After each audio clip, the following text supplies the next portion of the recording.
ये कहानी एक ऐसे लड़के के ऊपर आधारित है जिसे एक फौजी की पत्नी से प्यार हो जाता है और फिर उस फौजी के मरने के बाद वो दोनों एक दूसरे के नजदीक आने लगते हैं। अब इसके बाद उन दोनों के बीच में आगे क्या क्या होता है ये हम आज की इस एक्सप्लेनेशन में देखने वाले हैं। आज मैं जिस फिल्म को एक्सप्लेन करने वाला हूँ उसका नाम है समर ऑफ 42 और ये फिल्म 1971 में रिलीज हुई थी। मूवी की शुरुआत में हम हरमन नाम के एक लड़के को देखते हैं जो कि अपने दो दोस्त पाइथन पेनिस और गंड फकीर के साथ बीच पर खेल रहा होता है। इसी दौरान उनकी नजर एक सिपाही पर पड़ती है जो कि अपनी पत्नी पनौती के साथ एक घर में रहता था। फिर जब हरमन पनौती को देखता है तो वो एक बावली गांड की तरह उसके प्यार में पागल हो जाता है। वो उसके पति की जगह खुद को इमेजिन करने लगता है जो कि पनौती की दबा कर ले रहा है और उस दिन के बाद से वो हर वक्त सिर्फ पनौती के बारे में ही सोचता रहता है। फिर एक दिन वो पनौती को फिर से देखता है जो कि अपने पति को गुड बाय बोलने आई थी क्योंकि उसका पति वॉर में लड़ने जा रहा था। अब ये देखकर हरमन और भी ज्यादा खुश हो जाता है क्योंकि अब पनौती पूरी तरह अकेली थी और उसके पास सिर्फ यही मौका था उसके साथ गचागच करने का। इसके बाद हम देखते हैं कि इन तीनों चूतियों के अंदर हवस की आग भड़कती जा रही थी और ये तीनों जल्दी से जल्दी बड़े होना चाहते थे ताकि वो किसी की प्यारी सी तितली को चमगादड़ बना सकें। इसलिए गंड फकीर अपने घर से एक गचागच की किताब चुरा कर लाता था जिसको पढ़कर वो तीनों रोज अपनी हाथ गाड़ी चलाया करते थे। फिर एक दिन ऐसे ही पनौती बीच पर धूप सेकने के लिए आती है और वहाँ पर वो तीनों चूतिए भी मौजूद होते हैं जिनमें से दो चूतिए हरमन को पनौती से बात करने के लिए फोर्स करने लगते हैं। फिर हरमन जैसे तैसे करके उससे बात करने के लिए उसके पास पहुंचता है तभी उसके दोस्त पीछे से उसको आवाज लगाते हैं, ओए हरमन भड़वे, हरमन मादरचोद, जिसको सुनकर हरमन घबरा जाता है और अपनी गांड उठाकर वहाँ से भाग जाता है। अब हरमन अपने दोस्तों के इस मजाक से खुश नहीं था जिस वजह से उसके और पाइथन पेनिस के बीच लड़ाई हो जाती है। अब देखते ही देखते उन दोनों की लड़ाई बढ़ जाती है जिस वजह से पाइथन पेनिस और गंड फकीर हरमन को वहीं छोड़कर वहाँ से चले जाते हैं। फिर शाम को जब हरमन बाजार में भटक रहा होता है तभी वो वहाँ पर पनौती को देखता है जिसको सामान उठाने में प्रॉब्लम हो रही थी। अब मौका पाकर हरमन पनौती के पास जाता है और उसकी मदद करता है। फिर वो उसका सामान उठाकर उसके घर तक ले जाता है जहाँ पर पनौती उसे थैंक यू बोलने के लिए उसके लिए कॉफी बनाती है। इसके बाद वो हरमन से उसके बारे में पूछने लगती है जिस पर वो बताता है कि मैं स्कूल के बाद आर्मी ज्वाइन करूंगा। वो अपने आप को अपनी उम्र से बड़ा दिखाना चाहता था इसलिए वो कहता है कि मैं कॉफी पीता हूँ वो भी बिना दूध की क्योंकि दूध तो तुम मुझे बाद में पिला ही दोगी। इसके साथ ही वो पनौती को अपने बारे में बहुत सारी झूठी बातें बोलने लगता है जिससे कि पनौती को लगे कि हरमन कोई बच्चा नहीं है।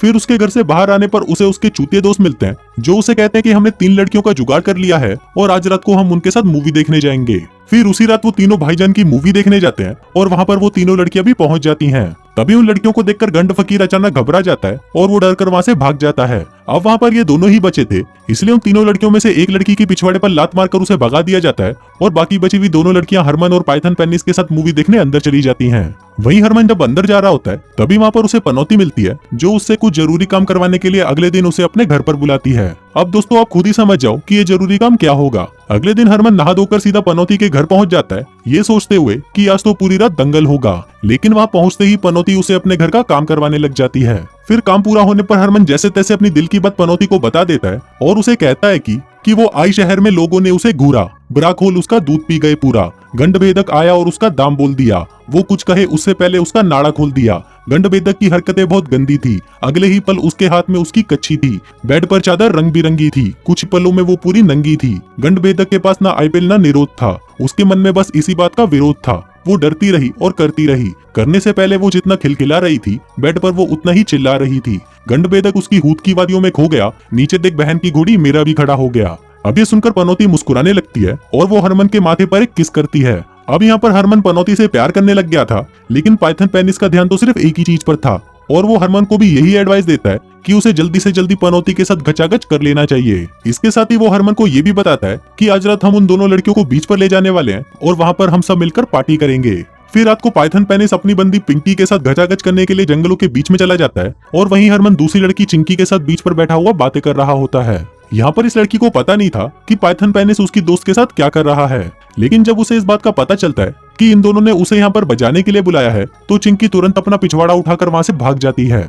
अब हरमन पूरी रात उसी बीच पर अकेला घूमता रहता है और फिर सुबह होते ही वो पनौती से मिलने उसके घर चला जाता है। वहाँ जाकर वो देखता है कि पनौती किसी को चिट्ठी लिख रही होती है। हरमन उससे पूछता है कि अगर आज रात को मैं तुम्हारे घर पर आऊं तो तुम्हें कोई प्रॉब्लम तो नहीं होगी, जिस पर पनौती बोलती है कि नहीं, बल्कि मुझे तो अच्छा लगेगा कि तुम मुझसे मिलने आओगे। फिर शाम को हरमन तैयार होकर पनौती के घर की तरफ निकल ही रहा था तभी उसे रास्ते में पाइथन पेनिस मिलता है जो उसे बताता है कि उसका और उसकी गर्लफ्रेंड पिंकी का ब्रेकअप हो गया और वो उसे छोड़कर शहर चली गई। लेकिन हरमन अब मर्द बन चुका था इसलिए वो उसकी फालतू बातों पर ध्यान नहीं देता।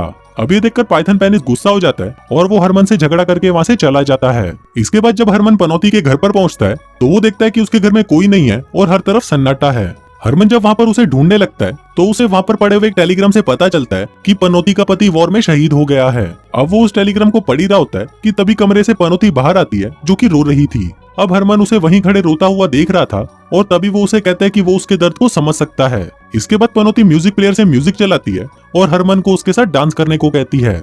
डांस करते हुए हरमन उसे संभालने लगता है और तभी पनौती उसके नजदीक आकर उसे किस करने लगती है। कुछ देर बाद पनौती हरमन को अपने कमरे में ले जाती है जहाँ पर वो दोनों पूरी रात घचाघच मचाते हैं। लेकिन इसके बाद भी पनौती को कुछ अच्छा महसूस नहीं हो रहा था, इसलिए वो चुपचाप उठकर उस कमरे से बाहर चली जाती है। वहीं हरमन भी उसकी फीलिंग समझ पा रहा था, इसलिए वो भी वहाँ से अपने घर जाने लगता है। फिर जाने से पहले पनौती उसे गुड नाइट बोलती है और हरमन भी उसे गुड नाइट बोलकर वहाँ से चला जाता है। और ये शायद आखिरी बार था जब हरमन ने पनौती से बात करी, क्योंकि इसके बाद से पनौती उसे फिर कभी नहीं मिली।